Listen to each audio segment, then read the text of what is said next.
તો નમસ્કાર ખેડૂત મિત્રો, સ્વાગત છે આપનું ફરી એકવાર આજના તાજા હવામાન સમાચારની અંદર। આજે તારીખ 3 ઓગસ્ટ 2026 ને વાર થયો છે સોમવાર। ત્યારે આજથી ગુજરાત રાજ્યમાં નવું અઠવાડિયું અને નવું નક્ષત્ર સાથે વરસાદી સિસ્ટમ પણ નવી જોવા મળશે। ત્યારે આજનો દિવસ ખૂબ જ મહત્વપૂર્ણ રહેવાનો છે હવામાનની દ્રષ્ટિએ, કારણ કે મિત્રો ગુજરાતમાં શરૂઆત થઈ રહી છે આજથી આશ્લેષા નક્ષત્રની, અને આ નવું નક્ષત્ર છે તે હાથીના વાહન સાથે ધમરોળવાનું છે।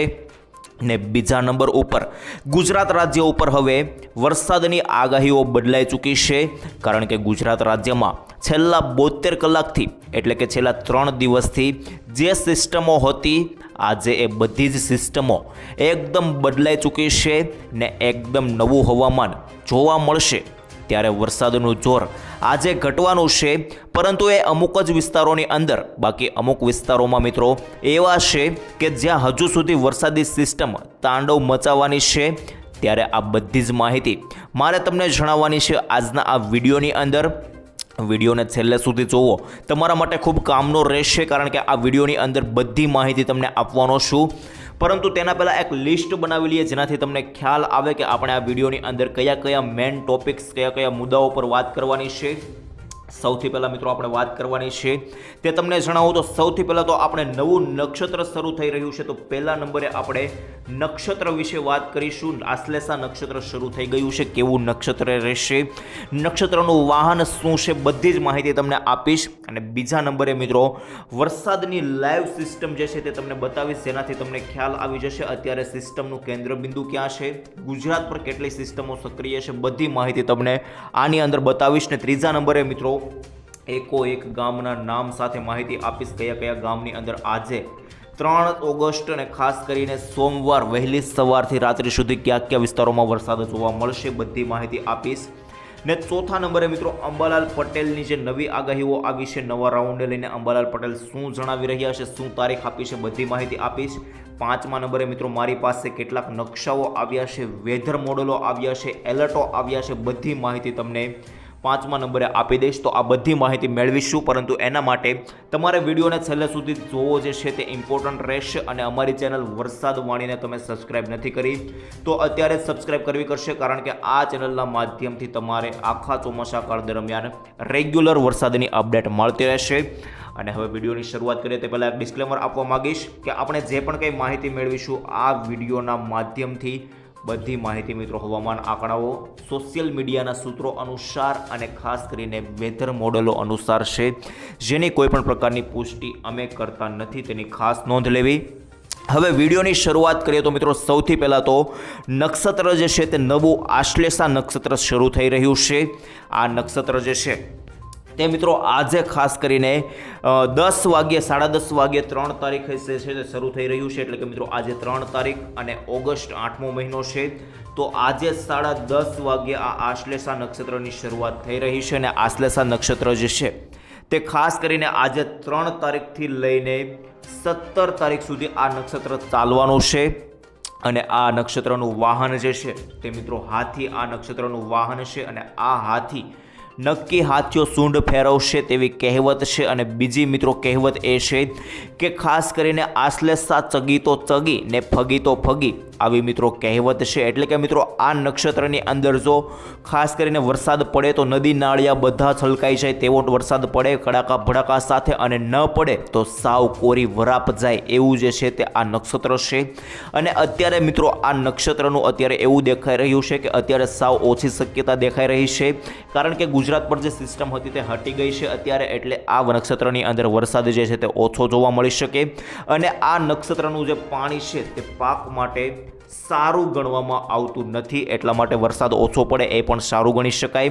અને મિત્રો આ નક્ષત્રની અંદર હવે કેવો વરસાદ પડશે તે તમને વિસ્તારથી જણાવું તો આ નક્ષત્રની અંદર વધારે જે છે તે ઝાપટા જ જોવા મળવાના છે, મોટો રાઉન્ડ માત્ર એક જ જોવા મળવાનો છે, અને એ કઈ તારીખે જોવા મળશે એ અંબાલાલ પટેલે આગાહી આપી દીધી છે, તો એ હું તમને મિત્રો આગળ જણાવવાનો છું, એના માટે તમારે છેલ્લે સુધી જોડાયેલું રહેવું પડશે। તો આ પ્રમાણે આખી નક્ષત્રની માહિતી છે, મેં તમને નક્ષત્રની માહિતી આપી। હવે મિત્રો નાવકાસ્ટ અનુસાર જે એલર્ટ છે તે અત્યારે હજુ એલર્ટ ચાલુ જ છે, તમે જોઈ શકો છો, કારણ કે અહીં ઉત્તર ગુજરાતના જે ભાગો છે એ ભાગોની અંદર સિસ્ટમ જે છે તે નજીક થાય, કારણ કે મિત્રો સિસ્ટમ પાકિસ્તાન અને રાજસ્થાનની અંદર એનું કેન્દ્રબિંદુ છે. તો ઉત્તર ગુજરાતના જે ભાગો છે ખાસ કરીને આ બાજુ તમે જોશો તો બનાસકાંઠા આસપાસના વિસ્તારો છે, આ બાજુ મિત્રો અરવલ્લી, મહીસાગર, આ બધા વિસ્તારોની અંદર તમે જોશો તો હજુ એ ઓરેન્જ એલર્ટ છે, જેના કારણે આ વિસ્તારોની અંદર વરસાદ જે છે તે હજુ મધ્યમ સ્વરૂપેના જોવા મળી શકે. ને આના કારણે જ મિત્રો ગુજરાતની અંદર ઝાપટા ચાલુ રહેવાના છે. એ કયા કયા વિસ્તારોની અંદર પડશે તેની માહિતી હું તમને આગળ આપવાનો છું, અને આખી સિસ્ટમ કઈ રીતે છે તેની પણ માહિતી આપવાનો છું. તો હવે મિત્રો આપણે સિસ્ટમ જ સમજી લઈએ, જેનાથી તમને વધારે ખ્યાલ આવી જાય. તો સૌથી પહેલાં આખી સિસ્ટમ મારે તમને સેટેલાઇટ પિક્ચરના માધ્યમથી બતાવવાની છે. તો જોઈ લો મિત્રો, આ આખું સેટેલાઇટ પિક્ચર છે, અને આની અંદર તમે જોશો તો આપણું ગુજરાત ક્યાં રહેલું છે તે તમને બતાવી દઉં. તો આપણું ગુજરાત જે છે તે મિત્રો અત્યારે આ બ્લેક કલરના સર્કલની અંદર જે રહેલું છે તે આપણું ગુજરાત રહેલું છે, અહીં તમે જોઈ શકો છો. અને ગુજરાતની ઉપર તમે જોશો તો મિત્રો થોડી ઘણી સિસ્ટમ જે છે તે અત્યારે રાજસ્થાનની અંદર છે. એ મિત્રો હું તમને બતાવું છું, આ રેડ કલરથી દોરીને બતાવું. આ મિત્રો રાજસ્થાનની અંદર જે છે તે આ અત્યારે સિસ્ટમ રહેલી છે, અને આ પાકિસ્તાનની અંદર આ ઉપર જે છે તે આ બે સિસ્ટમ અત્યારે રહેલી છે. તો આ સિસ્ટમ ગુજરાતથી ઘણી દૂર છે, જેના કારણે મિત્રો વરસાદ જે છે તે ઓછા જોવા મળી શકે. બાકી મિત્રો મેં તમને કહ્યું એ રીતે અત્યારે 30 તારીખ અને ખાસ કરીને 31 અને 1-2 આ 4 દિવસ મિત્રો ગુજરાતની અંદર કડાકા ભડાકા સાથેના વરસાદો રહ્યા છે. મોટા મોટા વરસાદો પડ્યા છે. મોટા મોટા આંકડા સાથે ઘણી વસ્તુઓ જોવા મળી. લોકોની ગાડીઓ તણાઈ ગઈ, શહેરોમાં મગરમચ્છ અને સાપો ઘૂસી આવ્યા, ઘણા લોકોએ પોતાના જીવ ગુમાવ્યા, અને આની સિવાય મિત્રો ઘણા લોકોએ ઘણું નુકસાન વેઠ્યું છે. પાણી ભરાવાના કારણે ઘરોમાં ઘણું નુકસાન થયું છે, અને મિત્રો મેઇન વાત તો ખેડૂતોના ખેતરો તણાઈ ચૂક્યા છે. તો આટલા દિવસ આ પ્રમાણે થયું છે મિત્રો, સિસ્ટમે ખૂબ ધમરોળ્યું છે. પરંતુ હવે મેં તમને કહ્યું એ રીતે આ સિસ્ટમ ગુજરાતથી દૂર જતી રહેશે. તો મિત્રો અત્યારે હાલ ગુજરાતમાં મેં તમને કહ્યું એ રીતે કોઈ મોટી સિસ્ટમ ગુજરાતની અંદર નથી. ખાલી અહીં જે છે તે થોડા ઘણા અંશો રાજસ્થાન પાસે છે, પાકિસ્તાન ઉપર થોડી ઘણી સિસ્ટમ છે. તો એના કારણે મેં તમને કહ્યું એ રીતે ઉત્તર ગુજરાત અને કચ્છ લાગુના ભાગો છે તેની અંદર વરસાદ જે છે તે જોવા મળી શકે. એટલે મિત્રો સિસ્ટમનું દબાણ હવે ગુજરાત પર હળવું થયું છે, ઓછું રહ્યું છે. છતાં પણ મેં તમને કહ્યું એ રીતે ઉપરના જે ભાગો છે તેની અંદર સિસ્ટમ થોડી ઘણી રહેલી છે. તો એના કારણે ગુજરાતની અંદર મધ્યમ લેવલના જે ઝાપટાઓ છે તે શરૂ રહી શકે. અને મિત્રો સિસ્ટમ ધીમે ધીમે પ્રમાણ વધારી રહી છે, અને આવનારા દિવસોની અંદર એક બંગાળની ખાડીમાં આકાર લીધેલી સિસ્ટમ છે એ ફરીથી ગુજરાત રાજ્યમાં ક્યારે આવશે તેના વિશે અંબાલાલ પટેલે શું જણાવી રહ્યા છે બધી માહિતી તમને આગળ આપવાનો છું. પરંતુ એના પહેલાં મિત્રો આજની જે માહિતી છે વરસાદ કયા કયા વિસ્તારોમાં પડશે તેના વિશે થોડી માહિતી મેળવી લઈએ. પછી હું તમને છેલ્લે અંબાલાલ પટેલ શું જણાવી રહ્યા છે તમને વિસ્તારથી સમજાવીશ. તો અત્યારે મિત્રો આજે તમને ખાસ કરીને જણાવું તો આજે 3 તારીખને સોમવાર વહેલી સવારથી શરૂ થયેલો વરસાદ મોડી રાત્રે 12-1 વાગ્યા સુધી ચાલવાનો છે. હવે એ કયા કયા વિસ્તારોની અંદર જોવા મળશે તેના વિશે માહિતી મેળવીએ. તો મિત્રો સૌથી પહેલાં તો મોટી વાત એ છે કે મિત્રો ખાસ કરીને કોઈ વરસાદ જે છે તે ભારે રહેવાના નથી, માત્ર ઝાપટા સ્વરૂપેના જ વરસાદો જોવા મળવાના છે. જેની અંદર મિત્રો બધા વિસ્તારો જેની અંદર ઉત્તર ગુજરાતની અંદર થોડું વધારે જોર રહેશે, કારણ કે સિસ્ટમ ત્યાંથી નજીક થઈ શકે. તો મિત્રો ઉત્તર ગુજરાતના અમદાવાદ ઉપરના બધા ભાગો છે જેની અંદર વરસાદ વધારે જોવા મળશે. જેમાં મિત્રો વાત કરીએ અમદાવાદ, ગાંધીનગર, બાયડ, આ બાજુ લુણાવાડા, ઈડર, હિંમતનગર, પ્રાંતિજ, માણસા, મોડાસા, અરવલ્લી લાગુના વિસ્તારો, મહીસાગર, મહેસાણા, વિરમગામ, આ બાજુ કપડવંજ લાગુના વિસ્તારો છે, પાટણ, રાધનપુર, બધા વિસ્તારોની અંદર મિત્રો કડાકા ભડાકા સાથેની વરસાદી સિસ્ટમ જે છે તે તાંડવ મચાવશે. પાટણની ઉપર જોઈએ તો મિત્રો ખાસ કરીને પાલનપુર લાગુના વિસ્તારો છે, આબુ રોડ લાગુના વિસ્તારો છે, ઊંઝા, સિદ્ધપુર, આબુ રોડ અને વાવ, થરાદ સુધી આ બધા વિસ્તારોની અંદર સિસ્ટમ જે છે તે મિત્રો મધ્યમ લેવલના વરસાદો જોવા મળી શકે. બાકી કચ્છની અંદર પણ તમે જોશો તો મિત્રો કચ્છમાં કોઈ મોટા વરસાદની આગાહી નથી. પરંતુ મિત્રો આ બાજુ રાપર, અડેસર લાગુના જે વિસ્તારો છે આ વિસ્તારોની અંદર થોડા ઘણા ઝાપટાઓ જોવા મળી શકે. બાકી કચ્છમાં કોઈ મોટા વરસાદની આગાહી નથી. સૌરાષ્ટ્રમાં મિત્રો જોઈએ તો સૌરાષ્ટ્રમાં પણ મેં તમને કહ્યું એ રીતે દરિયાકાંઠાના જે વિસ્તારો છે એ વિસ્તારોની અંદર વરસાદ જોવા મળી શકે. અને દક્ષિણ ગુજરાતની અંદર પણ સુરત આસપાસના વિસ્તારો જેની અંદર વાત કરી લઈએ, વાપીથી ઉપરના તમામ વિસ્તારો, વાપી, વલસાડ, આ બાજુ આહવા, ડાંગ, સાપુતારા, આ બાજુ વ્યારા, બારડોલી, નવસારી, સુરત, ડુમસ લાગુના વિસ્તારો છે બધા વિસ્તારોની અંદર મિત્રો ઝાપટા સ્વરૂપેના વરસાદ જે છે તે જોવા મળશે. હવે ઉપર મિત્રો અંકલેશ્વર, ભરૂચ, ડેડિયાપાડા, રાજપીપળા, આ બાજુ કરજણ, જંબુસર, દહેજ અને વડોદરા આસપાસના વિસ્તારોની અંદર પણ મધ્યમ લેવલના વરસાદો જે છે તે જોવા મળી શકે. અને આ બાજુ મિત્રો નડિયાદ લાગુના વિસ્તારો છે, આણંદ લાગુના વિસ્તારો હોય, ખંભાત હોય, ગોધરા, દાહોદ હોય, આ બધા વિસ્તારોની અંદર મધ્યમ ઝાપટાની જ આગાહી છે, કોઈ મોટા વરસાદની આગાહી નથી. અને મિત્રો આ બાજુ પણ બોટાદ આસપાસના વિસ્તારો છે જેની અંદર આ બાજુ ધંધુકા લાગુ વિસ્તારો હોય, ધોલેરા હોય, બરવાળા હોય, બાનગઢ હોય, ગોલાના હોય, આ બધા વિસ્તારોની અંદર મિત્રો ઝાપટા સ્વરૂપેની આગાહી રહેલી છે.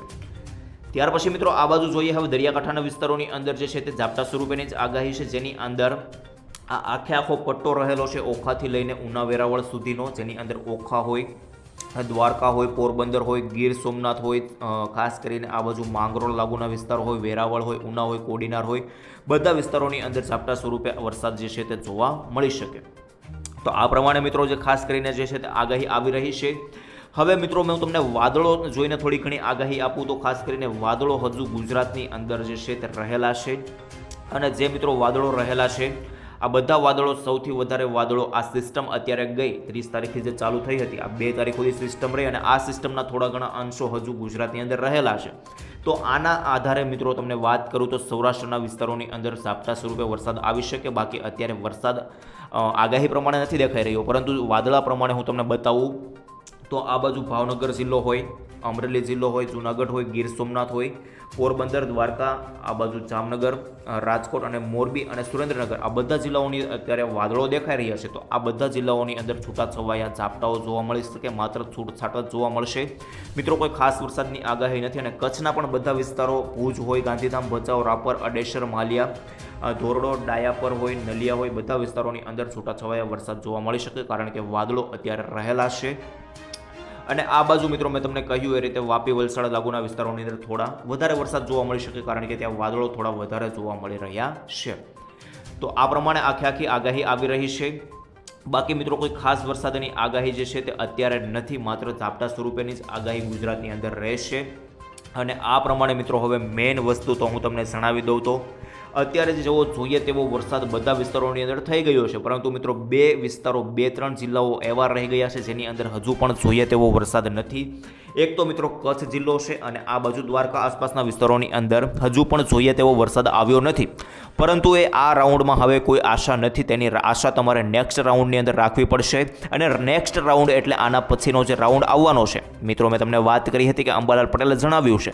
તો હવે અંબાલાલ પટેલે શું જણાવ્યું છે, હવામાનના જાણકાર છે તેમણે શું જણાવ્યું છે, તો અંબાલાલ પટેલે મિત્રો આગાહી આપી દીધી છે કે ગુજરાતમાં ખાસ કરીને 4 તારીખથી લઈને 7 તારીખ એટલે કે મિત્રો આવનારા આ દિવસો જે છે 4, 5, 6 અને 7 આટલા દિવસ મિત્રો ગુજરાતની અંદર કમ્પ્લીટલી વરાપ જોવા મળશે તેવું અંબાલાલ પટેલે જણાવી દીધું છે.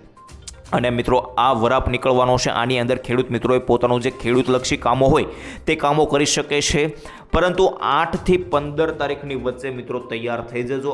આ તારીખની અંદર મિત્રો લખી લેજો આ તારીખ. અંબાલાલ પટેલે કહી દીધું છે કે વરસાદનો આના પછીનો નવો રાઉન્ડ એટલે કે મિત્રો 5મો રાઉન્ડ જે છે તે આ તારીખની વચ્ચે શરૂ થશે તેવું અંબાલાલ પટેલે કહ્યું છે. અને આ રાઉન્ડ સારો રહેશે, એટલે કે મિત્રો જ્યાં ઓછો વરસાદ પડ્યો છે ત્યાં સારો વરસાદ પડી શકે અને મધ્યમથી ભારે વરસાદ જે છે તે આ રાઉન્ડની અંદર પડી શકે તેવું અંબાલાલ પટેલે અત્યારે જણાવી દીધું છે. હવે મિત્રો એ કઈ તારીખે પડશે, ક્યારે પડશે, ક્યાંથી સિસ્ટમ આવશે, આ બધી માહિતી અત્યારે અમારી પાસે નથી આવી, પરંતુ જેવી તારીખ નજીક આવશે 8 તારીખ તેવી અમે તમને માહિતી આપતા રહીશું, અપડેટ આપતા રહીશું કે 8 થી 15 તારીખ કેવો વરસાદ રહેશે. બધી માહિતી તમને જેમ તારીખ નજીક આવશે તેમ આપશું. બાકી મિત્રો અત્યારે મેં તમને કહ્યું એ રીતે 4, 5, 6 અને 7 આ 4 દિવસ ગુજરાતની અંદર કમ્પ્લીટલી વરાપ રહેવાનો છે, પરંતુ તેમાં છૂટાછવાયા ઝાપટાઓ જોવા મળશે. એ કયા કયા વિસ્તારોમાં જોવા મળશે તેની ડેઇલી અપડેટ અમે આ ચેનલના માધ્યમથી તમને વિડીયો બનાવીને આપીશું. તો એના માટે તમે અમારી ચેનલ સબસ્ક્રાઈબ કરી લેશો તો રોજે તમને અપડેટ મળતી રહેશે. બાકી મિત્રો આજ માટે આટલું જ રાખીએ છીએ. હવે કોઈ નવી આગાહી નથી. બાકી જો કોઈ હવામાનમાં પલટો આવશે, નવી સિસ્ટમ આવશે તો તરત તમને વિડીયો બનાવીને માહિતી આપશું. બાકી મિત્રો આજ માટે રજા આપશો. ધન્યવાદ. જય શ્રી કૃષ્ણ. જય માતાજી. જય હિન્દ. જય ભારત.